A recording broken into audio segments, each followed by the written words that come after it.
నమస్తే, welcome to four sides TV prime news కు స్వాగతం. ముందుగా హెడ్లైన్స్. నిజామాబాద్ లో కౌంటింగ్ కి అన్ని సిద్ధం. ఉదయం 8 గంటల నుంచి లెక్కింపు ప్రారంభం.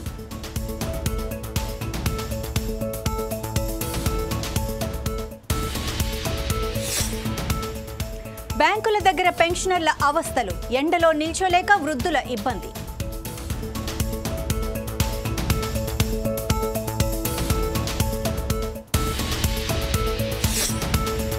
లెక్కింపు కేంద్రాల దగ్గర 3 అంచెల భద్రత. విశాఖ కౌంటింగ్ సరళిపై అధికారులు ప్రత్యేక దృష్టి.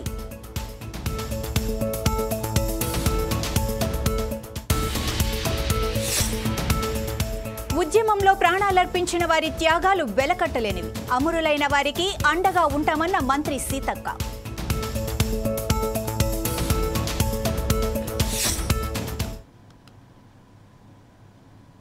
కౌంటింగ్ కు సంబంధించి అన్ని ఏర్పాట్లు పూర్తయ్యాయని ఏపీ సీఈఓ ముఖేష్ కుమార్ మీనా తెలిపారు. అమరావతిలో నిర్వహించిన మీడియా సమావేశంలో ఆయన మాట్లాడారు. కొన్ని లెక్కింపు కేంద్రాలకు స్వయంగా వెళ్లి ఏర్పాట్లు పరిశీలించారు. జూన్ 4న ఉదయం 8 గంటల నుంచి పోస్టల్ బ్యాలెట్, 8 గంటల 30 నిమిషాల నుంచి ఈవీఎం ఓట్ల లెక్కింపు ఉంటుంది. ఈసారి పోస్టల్ బ్యాలెట్లు ఎక్కువగా వచ్చాయి. వీటికి ప్రత్యేక కౌంటర్లు ఉంటాయి. రాష్ట్రానికి 119 మంది అబ్జర్వర్లను ఈసీ నియమించింది. ప్రతి కౌంటింగ్ హాలులో కౌంటింగ్ ఏజెంట్లు ఉంటారు. ప్రతి సెంటర్లో మీడియా రూమ్ ఏర్పాటు చేశాం. లెక్కింపు కేంద్రాల పరిసరాల్లో 144 సెక్షన్ అమలు చేస్తున్నాం. ఎలాంటి హింసాత్మక ఘటనలు జరగకుండా భద్రతా బలగాలను మోహరిస్తున్నాం. స్ట్రాంగ్ రూమ్ల వద్ద పటిష్ట భద్రత ఉంది. 4.13 crore voters. This does not include the service voters. Except service voters, 4.13 crore voters మనకు ఉన్నారు. దాంట్లో 3.33 crores voters they utilize their franchise. Polling percentage మనకు 80.66 వచ్చింది. This is EVM voting percentage. 1.2% add చేస్తే టోటల్ మనకు 81.8% పోలింగ్ జరిగింది, which is almost 2% more than the last 2019లో జరిగిన ఓటింగ్ శాతంకి. పోస్టల్ బ్యాలెట్ కూడా మీ అందరికీ తెలుసు. ఈసారి పోస్టల్ బ్యాలెట్ కూడా చాలా పెద్ద ఎత్తున కాస్ట్ చేయడం జరిగింది. ఐ కుడ్ సే ఆల్మోస్ట్ 92-93% వరకు పోస్టల్ బ్యాలెట్స్ మన ఎలక్షన్లో పని చేసిన సిబ్బంది వాళ్ళు కాస్ట్ చేశారు. ఇప్పుడు దాకా వచ్చిన మన దగ్గర ఇన్ఫర్మేషన్ ప్రకారం 26,473 ఇది అబ్సెంటీ ఓటర్స్ కింద, అంటే 85+. తర్వాత పీడబ్ల్యూడీ కేటగిరీ కింద. ఫెసిలిటేషన్ సెంటర్లో మనకు చేసిన voters 4.61 lakh. This includes essential voters కూడా, ఇసెన్షియల్ సర్వీసెస్లో ఉన్న ఓటర్స్ కూడా దాంట్లో ఉన్నారు. ఇంతకుముందు సెపరేట్ ఇచ్చాము మనము, కానీ ఇప్పుడు కలిపి 4.61 crore ఇంక్లూడింగ్ ఫెసిలిటేషన్ సెంటర్లో చేసింది, తర్వాత ఇసెన్షియల్ సర్వీస్ వాళ్ళు చేసిన ఓటింగ్ రెండు కలిపి ఉన్నాయి. మనకు 67,000 సర్వీస్ ఓటర్స్ ఉన్నారు. నిన్నటి వరకు 26,721 వాళ్ళ ఓట్స్ బై పోస్ట్, బికాజ్ ఇవన్నీ బై పోస్ట్ వస్తాయి కాబట్టి బై పోస్ట్ మనకు వచ్చినాయి. ఇంకా రేపు మార్నింగ్ 8 వరకు, 8కు మనకు కౌంటింగ్ స్టార్ట్ అవుతుంది. సో 8 వరకు any postal ballot which comes to us will be counted in the counting procedure tomorrow. దీని కౌంటింగ్కి సంబంధించి ఏర్పాట్లు నేను స్వయంగా కూడా ఆల్మోస్ట్ 10 డిస్ట్రిక్ట్స్లో పర్సనల్గా వెళ్ళి చూడడం జరిగింది. Counting centre arrangement, security arrangements review చేశాము. నిన్న మార్నింగ్ చేసిన వీసీ ప్రకారం all the districts now are ready for counting in all aspects. అక్కడ లాజిస్టిక్ ఆస్పెక్ట్లో, సెక్యూరిటీ ఆస్పెక్ట్లో, అరేంజ్మెంట్ ఆస్పెక్ట్లో అన్నిట్లో మేము రెడీగా ఉన్నాము. ఈరోజు మళ్ళీ 4 o'clock ఎలక్షన్ కమిషన్ మళ్ళీ దీనికి సంబంధించి ప్రిపేర్డ్నెస్ సంబంధించి, తర్వాత సెక్యూరిటీ సంబంధించి మళ్ళీ ఇంకొక వీసీ వాళ్ళు పెడుతున్నారు. So with that you can understand how serious election commission is regarding the arrangements for counting. రేపు మార్నింగ్ 8 o'clock స్టార్ట్ అయిన తర్వాత జనరల్గా first postal ballot counting start అవుతుంది. 8 o'clock postal ballot counting start అవుతుంది. 8:30 నుంచి ఈవీఎం బ్యాలెట్ కౌంటింగ్ స్టార్ట్ అవుతుంది. కానీ కొన్ని చోట్ల కొన్ని పార్లమెంటరీ అసెంబ్లీ సెగ్మెంట్స్ ఉన్నాయి. అక్కడ ఆ హాల్లో పోస్టల్ బ్యాలెటింగ్ లేదు. నిజామాబాద్ పార్లమెంటు నియోజకవర్గంలోని 7 అసెంబ్లీ సెగ్మెంట్ల పరిధిలో పోలైన ఓట్ల లెక్కింపు కోసం అన్ని ఏర్పాట్లు పూర్తి చేశామని రిటర్నింగ్ అధికారి కలెక్టర్ రాజీవ్ గాంధీ హనుమంతు తెలిపారు. డిచ్పల్లి మండలం నడిపల్లిలో గల సిఎంసి కళాశాలలో ఓట్ల లెక్కింపు నిర్వహిస్తున్నారు. ఉదయం 8 గంటలకు ఓట్ల లెక్కింపు ప్రారంభించేందుకు వీలుగా సిబ్బందిని అన్ని విధాలుగా సన్నద్ధం చేశారు.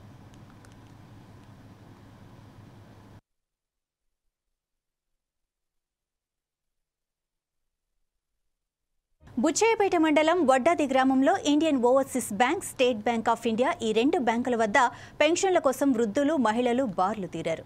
కిందటి నెల కూడా పెన్షన్లు బ్యాంక్ అకౌంట్లో పడటంతో తీవ్ర ఇబ్బందులకు గురయ్యారు. అలాగే ఈ నెల కూడా పెన్షన్లు బ్యాంక్ అకౌంట్లో పడటంతో సర్వర్లు సరిగా పనిచేయక ఎండలో క్యూలో నిల్చొని అవస్థలు పడ్డారు. పెన్షన్దారులు గతంలో లాగే వాలంటీర్లు ఇంటి దగ్గరకు వచ్చి పెన్షన్ ఇచ్చేవారని, కానీ ఇప్పుడు ఇలా అకౌంట్లో వేయటం వల్ల తీవ్ర ఇబ్బందులు పడుతున్నామని ఆవేదన వ్యక్తం చేశారు.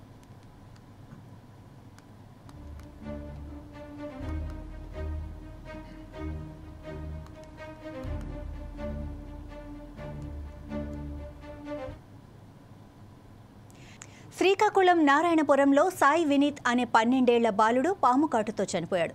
సమయానికి వైద్యం అందక బాలుడు మరణించాడని మృతుని తల్లిదండ్రులు దాసరి మురళి, నిరోషాద్ నిరసన తెలిపారు. ఆసుపత్రి వైద్య సిబ్బందితోనే తమ కుమారుడు చనిపోయాడని ఫ్లెక్సీలు ఏర్పాటు చేసి నిరసన వ్యక్తం చేశారు.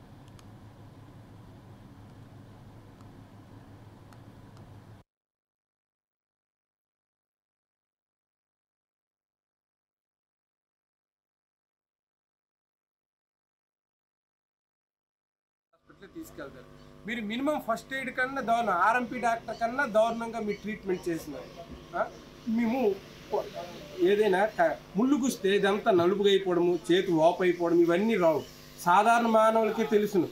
అంటే ఒక పాము కరిస్తే ఆ సిమ్టమ్స్ ఎలాగుంటాయి ఏంటనేది. మీరు ఒక ఎంబీబీఎస్ చదువుకొనుకోవడాన్ని ఒక ముళ్ళుకి ఒక పాముకి ఆ ట్రీట్మెంట్ చేయలేకపోవడం. మీ దగ్గర 2 గంటల సమయం ఉన్నారు. ఎవరో మహారాజ్ డాక్టర్ అంటుందట, ఉదయాన్నే 9 గంటలకు పాము కరిసింది, మా దగ్గరికి వస్తే లేట్ అయిపోతే మేము ఎలా ట్రీట్మెంట్ చేస్తాం? మీరు ఉన్నారా? ఉదయం మా పిల్లల్ని మేము 9 గంటల పాము కరిస్తే మేము ఉంచుకుంటాం చెప్పండి ఇంటి దగ్గర. ఉదయాన్ని వాడు 8 గంటలకు ట్యూషన్కి వెళ్ళాడు. మేము చెప్పింది అబద్ధమైతే ఆదర్శ స్కూల్ ఉంటుంది సార్, ఆదర్శ స్కూల్కి ట్యూషన్కి వెళ్ళాడు. వాడు 11:30, 12 గంటలకు ఇంటికి తిరగొచ్చు. 1 గంటకు ఆడుకోవడానికి వెళ్ళాడు.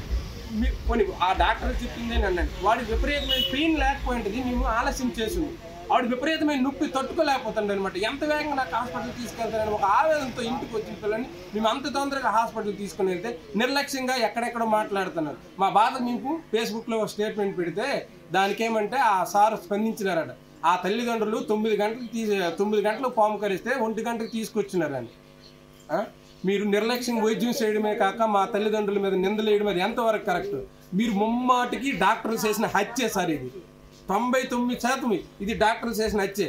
వాళ్ళే కానీ రెఫర్ చేయకుండా ఆ బాబుని మేము 5:03కి వాళ్ళు రెఫర్ చేశారు సార్. ఎక్కడికి? బలగ హాస్పిటల్కి రెఫర్ చేశారు. అంటే 3:35కి డాక్టర్ చనిపోయినట్లుగా ఇక్కడ డెత్ సర్టిఫికేట్ ఇచ్చారు సార్. అంటే ఈ 40 నిమిషాల్లో మీరు ట్రీట్మెంట్ చేస్తుంటే బతికుండడే లేదు. ఒక కాలు ఇరిగిపోతే ఏదో చెయ్యి ఇరిగిపోతే ఎవడో రెఫర్ చేస్తాడు, కానీ పాము కట్టు విషమెక్కిన మనిషికి రెఫర్ చేస్తే ఆ మార్గ మధ్యంలో చనిపోతాడని మీకు తెలిసి కూడా మీరు రెఫర్ చేయడం ఎందుకు? అదేదో మీరు ట్రీట్మెంట్ చేస్తుంటే చనిపోయినా మేము బాధపడకపోయింది. మీరు ట్రీట్మెంట్ చేయకుండా చేతులు దులుపుకొని మీరు నిర్లక్ష్యంగా 9 గంటలకు తెచ్చినారు అని తల్లిదండ్రుల మీద నిందలేస్తాడు ఆ డాక్టర్. మేము చేయలేదమ్మా, మీకు నచ్చిన హాస్పిటల్కి పట్టుకెళ్ళిపోయింది. ఒక మాట చెప్పేసింటే మేము ఎక్కడ పట్టుకెళ్ళిపోయింది మా చేతుల్లో అక్కడ చచ్చిపోండి, మాకు కొంచెం విముక్తేనే కలిగి ట్రీట్మెంట్ అయి చచ్చిపోండి మా బావండి. అలా బెంచ్ మీద పసుబాలుడిని ఆడికిలో. ఏపీ సీఎం జగన్మోహన్ రెడ్డి రెండోసారి ప్రమాణ స్వీకారం చేయాలని ప్రత్యేక పూజలు నిర్వహించారు. ఖమ్మం జిల్లా వైఎస్ఆర్ కాంగ్రెస్ పార్టీ నాయకులు, ముఖ్య కార్యకర్తలు ఖమ్మం నగరంలోని ముస్తాఫానగర్ శివాలయంలో ప్రత్యేక పూజలు, అర్చన, అభిషేక కార్యక్రమాలు నిర్వహించారు. ఈ సందర్భంగా వైఎస్ఆర్ కాంగ్రెస్ పార్టీ నాయకులు మాట్లాడుతూ జగన్మోహన్ రెడ్డి మరోసారి ముఖ్యమంత్రిగా ప్రమాణ స్వీకారం చేసి ప్రజలకు అండగా ఉండాలని, నిరుపేదలకు సంక్షేమ ఫలాలను అందించాలని అన్నారు. తండ్రికి తగ్గ తనయుడిలా పరిపాలన చేసే నాయకుడిని ప్రజలే గెలిపించుకుంటున్నారని, జగన్ పరిపాలనలో ఇచ్చే పథకాల కంటే ఈసారి మరిన్ని పథకాలను ప్రజలకు అందించాలని వారు ఆకాంక్షించారు. అధికారం చేపట్టబోతున్నారు. ఆ రోజు చూసుకున్నట్లయితే రాజశేఖర రెడ్డి గారు రెండోసారి ముఖ్యమంత్రి అయ్యేటప్పుడు కూడా ఇదే విధంగా కూటమి అంతా కలిసి వచ్చి ఒక ఇన్ఫ్లేషన్ క్రియేట్ చేసింది సర్వేల ద్వారా వీటి ద్వారా మనం గెలుస్తున్నామని. కానీ తీరా చూస్తే రాజశేఖర రెడ్డి గారే మళ్ళీ తిరిగి ప్రభంజనాన్ని సృష్టించి అదేవిధంగా నేడు కూడా జగనన్న ప్రభంజనాన్ని సృష్టించబోతున్నారు. ఇప్పటికే రిలీజ్ అయిన ఆరా మస్తాన్ సర్వే అయితే గొప్ప ఎక్కువ క్రెడిబిలిటీ ఉన్న సర్వే సంస్థలన్నీ కలిసి కూడా జగన్ గారికి మళ్ళీ అధికారం ఇవ్వబోతున్నారని చెప్పారు. కావున మళ్ళీ మనం అధికారం చూడబోతున్నాం. గత ఏడాది 3 నెలల క్రితం చూసుకుంటే తెలంగాణ ఎన్నికలలో కూడా ఆరా మస్తాన్ గారు ఇచ్చిన సర్వే ప్రతి ఒక్కటి నిజమైనది. అదేవిధంగా ఆరా మస్తాన్ గారు చెప్పిన విధంగా మిగతా చెప్పిన సర్వే సంస్థలను నిజం కాబోతున్నాయి. మళ్ళీ పేదల ప్రభుత్వం రాబోతుంది. పెత్తందారులకి పేదలకు జరిగే యుద్ధంలో మళ్ళీ మీ పేదలే గెలుస్తున్నారు. జగనన్న ప్రభుత్వం రాబోతుంది. 4వ తారీఖున జరగబోయే ఎన్నికల కౌంటింగ్ రోజున వైఎస్ఆర్ కాంగ్రెస్ పార్టీ జగన్మోహన్ రెడ్డి గారు రెండవసారి సీఎం కావాలని కోరుకుంటూ తెలంగాణలో ఉన్న ఖమ్మం జిల్లాలో వైఎస్ఆర్ అభిమానులు ఈ రోజున శివాలయంలో ప్రత్యేక పూజలు చేయడం జరిగింది. జగన్మోహన్ రెడ్డి గారు రెండవసారి సీఎం అయ్యి ఆయన సంక్షేమ పథకాలు కొనసాగి ప్రజలు సంతోషంగా ఉండాలని ఇక్కడ తెలంగాణ నుంచి వైఎస్ఆర్ అభిమానులు కోరుకుంటున్నాం. సుమారు జగన్మోహన్ రెడ్డి గారికి 115 నుంచి 120 సీట్లు రావచ్చని మేము కోరుకుంటున్నాం. కూటమి పోయినసారి 2018 ఎలక్షన్లో కూడా మేమే గెలుస్తున్నామని చెప్పుకోవడం జరిగింది. జగన్మోహన్ రెడ్డి గారి మీద ఉన్న ప్రేమ అభిమానాలు అది కనపడవు. రేపు కౌంటింగ్ రోజున కనపడతాయి. రేపు రిజల్ట్ రోజు బయటపడుతుంది. పేరు నారాజ్ రెడ్డి, ఖమ్మం జిల్లా social media 2 team YSR incharge. రేపు ఆంధ్రప్రదేశ్ అసెంబ్లీ పార్లమెంట్ ఎన్నికల ఫలితాలు వెలువడిన శుభ సందర్భంగా ఆంధ్రప్రదేశ్ ముఖ్యమంత్రి వైఎస్ జగన్మోహన్ రెడ్డి గారు రెండవసారి అత్యధిక సీట్లతో గెలిచి ప్రమాణ స్వీకారం చేసి ఈ 5 సంవత్సరాల పాలనకి మించి పాలన చేయాలని చెప్పేసి పేద ప్రజల తరపున ఖమ్మం జిల్లా తెలంగాణ కుటుంబ సభ్యుల తరపున మేము కోరుకుంటున్నాం. జగన్మోహన్ రెడ్డి గారు తిరిగి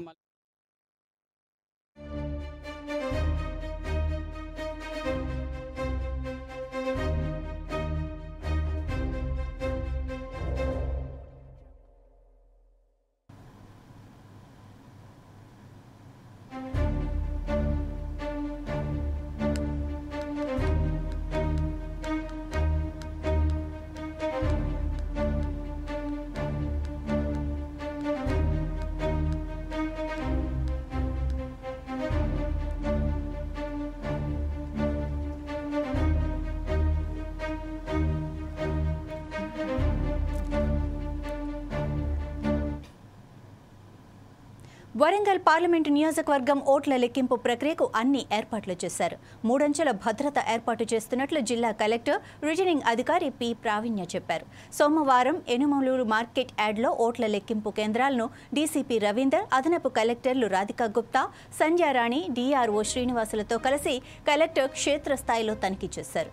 ఈ సందర్భంగా కౌంటింగ్ సిబ్బందికి నిర్వహిస్తున్న ఆచరణాత్మకమైన శిక్షణను పరిశీలించారు. మిగతా ప్రాంతాల్లో ఏర్పాటు చేసిన కౌంటింగ్ కేంద్రాల దగ్గర కూడా అన్ని సిద్ధం చేశారు అధికారులు. దీనికి సంబంధించిన మరింత సమాచారం మా ప్రతినిధి సుధాకర్ అందిస్తారు. సుధాకర్, చెప్పండి, ఏర్పాట్లు ఎలా జరుగుతున్నాయి? మాధవి, వరంగల్ పార్లమెంట్ లో అంటే ఉమ్మడి వరంగల్ జిల్లా వ్యాప్తంగా పార్లమెంట్ సంబంధించి 2 నియోజకవర్గాలు ఉన్నాయి. ఒకటి వరంగల్, రెండోది మానుకోట. అయితే వరంగల్ సంబంధించి ఏనుమల మార్కెట్ లో మాత్రం రేపు కౌంటింగ్ ప్రారంభం కానుంది. అలాగే మానుకోట చూసుకుంటే మైబాద్ చూసుకుంటే మాత్రం సోషల్ వెల్ఫేర్ ఆశ్రమ పాఠశాలను ఈ కౌంటింగ్ ప్రారంభం కానున్నాయి. అయితే ఈ రోజు చూసుకుంటే మాత్రం వరంగల్ పశ్చిమ, వర్ధనపేట, భూపాలపల్లి, అలాగే భూపాలపల్లి అంటే మొత్తం ఉమ్మడి వరంగల్ పార్లమెంట్ కూడా మాత్రం మొత్తం 7 అసెంబ్లీ స్థానాలు ఉన్నాయి. ఈ 7 అసెంబ్లీ స్థానాలు చూసి మాత్రం ఈ రేపు ఉదయం మాత్రం 8 గంటలకు కౌంటింగ్ ప్రారంభం కానుంది. ఈ ఎన్నికలను చూసుకుంటే మాత్రం ఆయా జిల్లా కలెక్టర్లు మాత్రం అంటే వరంగల్ జిల్లా కలెక్టర్ కానీ మహబూబాద్ కలెక్టర్ కానీ ఇద్దరు ఉదయం ఆ జిల్లా ఎస్పీలు ఉదయం నుంచి వెళ్ళి ఎక్కడ కట్టుదిట్టమైన భద్రత ఏర్పాటు చేశారు. రేపు కౌంటింగ్ జరిగే సమయంలో ఎటువంటి అవాంఛనీయ సంఘటనలు జరగకుండా అంటే ఈ పార్టీకి సంబంధించిన కార్యకర్తలు కానీ పార్టీ నాయకులు కానీ ఆ పోలింగ్ కౌంటింగ్ సెంటర్ దగ్గరకు వచ్చేసి ఏమైనా అవాంఛనీయ సంఘటనలు జరగకుండా ముందస్తుగా మాత్రం పోలీసులు భారీ భద్రత ఏర్పాటు చేశారు.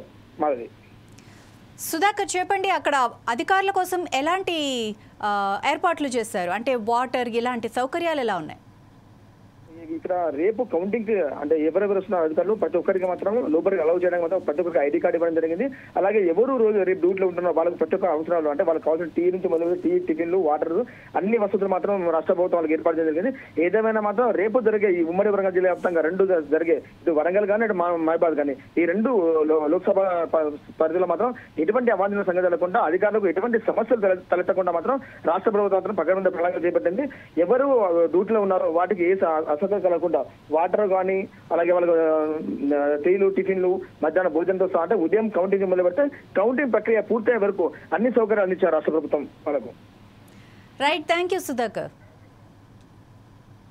ఎన్నికల లెక్కింపుకు మరికొద్ది గంటల సమయం మాత్రమే మిగిలి ఉండటంతో విశాఖ ఏయూ ప్రాంగణంలో ఎన్నికల అధికారి ఆదేశాల మేరకు 3 అంచెల భద్రతను ఏర్పాటు చేశారు పోలీసులు. భద్రతా ఏర్పాట్లను, ఇతర ఏర్పాట్లపై ట్రాఫిక్ ఏసీపీతో మా ప్రతినిధి చందు ఫేస్ టు ఫేస్. అని చెప్పుకోవచ్చు. ప్రస్తుతం ఆంధ్ర యూనివర్సిటీకి సంబంధించిన ప్రాంగణంలో పోలీసులు అన్ని రకాల ఏర్పాట్లు అయితే చేశారు. కౌంటింగ్ సంబంధించి పూర్తిగా ఇక్కడ భద్రతా వలయాన్ని అయితే ఏర్పాటు చేసినట్లు చేస్తుంది. 3 అంచెల భద్రతకు సంబంధించి కూడా పోలీసులు ఇప్పటికే ఇతర సిబ్బందికి అయితే సూచనలు జారీ చేస్తున్న పరిస్థితి కనిపిస్తుంది. ప్రస్తుతం మన ఆంధ్ర యూనివర్సిటీకి సంబంధించిన ప్రాంగణంలో ఉన్నాం. ఎటువంటి ఏర్పాట్లు చేశారనే అంశాన్ని మనతో పాటు అధికారులు ఉన్నారు, వారిని అడిగి తెలుసుకునే ప్రయత్నం చేద్దాం. సార్ నమస్తే సార్, చెప్పండి భద్రతకు సంబంధించి కానీ ట్రాఫిక్ సంబంధించి కానీ ఎలాంటి ఏర్పాట్లు చేశారు ఏంటి? మనం ట్రాఫిక్ సంబంధించి కౌంటింగ్ డే సంబంధించి ఈ క్యాంపస్లో అలా సరౌండింగ్ ఏరియాలో ఒక 215 మందిని మేము సిబ్బందిని ట్రాఫిక్కి ఎటువంటి ఇబ్బంది కలగకుండా సజావుగా సాగడానికి 215 మందిని మేము డిప్లాయ్ చేసాం. అందులో భాగంగా మేము అన్ని రకాలుగా ఎటువంటి ఇబ్బంది కలగకుండా మేము చూసుకోవడానికి అన్ని రకాలుగా సిద్ధంగా ఉన్నాం. సార్ మద్దిలపాలెం నుంచి ట్రాఫిక్ను కూడా మళ్లిస్తున్నారని తెలిసింది. దీన్ని ఎన్ని కిలోమీటర్ల మేర ట్రాఫిక్ను మళ్లిస్తున్నారు? ఎంత దూరంలో దీనికి రెడ్ జోన్ ప్రకటించే పరిస్థితి ఏంటి? అంటే మళ్లించడం అంటే ఇప్పుడు 3 టౌన్ జంక్షన్ ఉంది, మన ఏయూ క్యాంపస్లోకి ఎంటర్ అయ్యే మన 3 టౌన్ పోలీస్ స్టేషన్ జంక్షన్ ఉంది, అలాగే ఇటు మద్దిలపాలెం ఆర్చ్ ఉంది. ఓన్లీ చిన్న స్ట్రెచ్చే ఈ క్యాంపస్ బార్డర్స్ ఏవైతే ఉన్నాయో ఆ బార్డర్స్లోనే సివిలియన్స్కి ఎవరిని అలౌ చేయము. ఓన్లీ ఎలక్షన్ సంబంధించినటువంటి స్టాఫ్ని అలౌ చేస్తాము. మిగతా సిటీ అంతా రెగ్యులర్గా ట్రాఫిక్ వెళ్ళిపోద్ది. సార్ కౌంటింగ్కి వచ్చేటటువంటి ఏజెన్సీకి కానీ లేదా ఇక్కడికి వచ్చేటటువంటి అభ్యర్థులకు కానీ ఎక్కడ పార్కింగ్ ప్రకటించారు? వారికి ఎందుకు టోటల్గా ఎంత వ్యాసంలో పార్కింగ్ ఏర్పాటు చేశారు? ఇప్పుడు ఈ గ్రౌండ్ ఇచ్చాము, ఇది ఓల్డ్ గ్రౌండ్ అంటారు. క్యాంపస్లోని ఓల్డ్ గ్రౌండ్ 16 ఎకరాల గ్రౌండ్. ఈ మొత్తం అందరికి కూడా ఈ 16 ఎకరాల గ్రౌండ్లోనే మేము పార్కింగ్ ప్లేస్ ఇచ్చాం. ఒకవేళ ఇన్ కేసు అది కూడా ఫిల్అప్ అయితే అటు న్యూ గ్రౌండ్ అని దానికి ఆపోజిట్లో ఉంది, అలాగే ఇక్కడ మన ఎలిప్యాడ్ గ్రౌండ్కి ఆపోజిట్లో ప్లేస్ ఉంది. ఆ 2 ప్లేస్లు కూడా ఉపయోగిస్తాం. అంటే లోపలికి వచ్చేటప్పుడు ఏదైనా ట్రాఫిక్ కానీ ఏదైనా సమస్య కానీ తలెత్తితే టోయింగ్ వెహికల్తో తరలించే అవకాశం ఏమైనా ఉందా సార్? దానికి సంబంధించి ఏదైనా టీమ్స్ ఏర్పాటు చేస్తారు? ఇక్కడ టోయింగ్ వెహికల్స్ కూడా ఒక 2 ఉంటాయి, అలాగే ఒక 2 ఉంటాయి. ఒకవేళ ఎక్కడ ఏదైనా చిన్న సమస్య వస్తే టోయింగ్ వెహికల్తో పాటు లిఫ్ట్ చేస్తాం, ఆ ప్రాబ్లం ఏం లేదు. Okay right. ఏదైతే భద్రత ఉందో భద్రతకు సంబంధించి కానీ లేదా ఇక్కడ ఉన్నటువంటి పార్కింగ్ సంబంధించి కూడా ట్రాఫిక్ అధికారులు అయితే పూర్తిగా వెల్లడించడం జరిగింది. ఇక్కడ ఉన్నటువంటి 16 ఎకరాల్లో కూడా పూర్తిగా పార్కింగ్ని కేటాయించినట్టుగా చెప్తున్నారు. అది సరిపోకపోతే అదనంగా మరో ప్రాంతంలో కూడా పార్కింగ్ ఏర్పాట్లకు సిద్ధంగా ఉన్నట్లు కూడా చెప్తున్నారు. అలాగే దీనికి సంబంధించి ఏదైతే ట్రాఫిక్ మళ్లింపు ఉందో ట్రాఫిక్ మళ్లింపుని కొద్ది దూరం నుంచి మాత్రమే ట్రాఫిక్ మళ్లిస్తున్నట్టుగా, ఏదైతే 3 టౌన్ పోలీస్ స్టేషన్ ఉందో 3 టౌన్ పోలీస్ స్టేషన్ నుంచి కాస్త దూరంలో మాత్రమే ట్రాఫిక్ మళ్లిస్తున్నారని చెప్తున్నారు. ప్రజలకు ఎటువంటి ఇబ్బంది లేకుండా, అలాగే ఎవరైతే కౌంటింగ్ కేంద్రాలకు వస్తారో వారికి కూడా ఎటువంటి ఇబ్బంది లేకుండా అన్ని రకాల చర్యలు తీసుకున్నట్లుగా ట్రాఫిక్ అధికారులు చెప్తున్న పరిస్థితి. ఇది ప్రస్తుతం విశాఖ ఆంధ్ర యూనివర్సిటీలో ఉన్న పరిస్థితి. వీడియో జర్నలిస్ట్ గణేష్తో చందు, 4 టీవీ, విశాఖ ఏయూ నుండి. తెలంగాణ రాష్ట్రం కోసం ప్రాణాలు అర్పించిన అమరుల త్యాగాలు వెలకట్టలేనివని, ఉద్యమంలో అమరులైన కుటుంబాలకు అండగా ఉంటామని మంత్రి సీతక్క అన్నారు. హన్మకొండ హంటర్ రోడ్డులో తెలంగాణ ఆవిర్భావ దశాబ్ది ఉత్సవానికి హాజరైన మంత్రి తెలంగాణ ఉద్యమకారుల గురించి మాట్లాడారు. ఈ సందర్భంగా సోనియా గాంధీకి ధన్యవాదాలు తెలిపారు. మరి పత్రికా మీడియా పాత్ర కూడా చాలా అమోఘమైనటువంటిది. తెలంగాణ భావాన్ని వ్యాప్తి చేయడంలో పల్లెలకు తీసుకెళ్లి ప్రతి గుండెను మరి భావంతో నింపి ఉద్యమంలో భాగస్వామ్య విధంగా కృషి చేసినటువంటి మా సోదరులందరికీ కూడా ఉద్యమాభినందనలు తెలియజేస్తా ఉన్నాను. ఈరోజు తెలంగాణ అమరవీరుల యొక్క ఆకాంక్ష నెరవేర్చాలని, ఉద్యమకారుల యొక్క మరి ఆశ, ఆకాంక్ష, ఆత్మగౌరవాన్ని నిలబెట్టే విధంగా ముందుకెళ్లాలనే మరి సీఎం రేవంత్ రెడ్డి గారి యొక్క ప్రయత్నము, అదేవిధంగా కాంగ్రెస్ ప్రభుత్వం కూడా అదే దిశగా పనిచేస్తా ఉన్నాం. ఇంతకుముందు మరి అన్నలందరూ కూడా చెప్పడం జరిగింది, పార్లమెంట్ లో ఎంత పెద్ద ప్రక్రియ జరిగిందో ఇంత డీటెయిల్ గా నేను కూడా ఎప్పుడు వినలేదు. ఇవాళ మదన లాంటి వాళ్ళ వాళ్ళు కూడా చాలా వివరంగా చెప్తుంటే ఇంత చరిత్ర అంటే పార్లమెంట్లో ఆ రకంగా జరిగింది. మన అక్కడ ఈ పోరాటంలో జరిగినటువంటిది మనకు తెలుసు. కానీ పార్లమెంట్ లోపల కూడా ఎంత తతంగం జరిగితే ఆ తల్లి ఈ తల్లుల యొక్క ఆవేదన, తెలంగాణ తల్లుల యొక్క ఆవేదన, తెలంగాణ యువత యొక్క ఆకాంక్ష నెరవేర్చడం కోసం రాజకీయాలు, పార్టీలు, ప్రాంతాలకు అతీతంగా మరి ఉద్యమ ఆకాంక్ష నెరవేర్చాలని సోనియా గాంధీ గారు మరి తెలంగాణ ప్రకటించడం జరిగింది. అదేవిధంగా మీరా కుమారి గారు కూడా వారి యొక్క పాత్రను వారు నిర్వర్తించడం, స్వర్గీయులైనటువంటి సుష్మా స్వరాజ్ గారు కూడా. ఇవి ఈ బులెటిన్ సమాచారం. మరింత సమాచారంతో మళ్ళీ కలుద్దాం. అంతవరకు చూస్తూనే ఉండండి 4 Sides TV.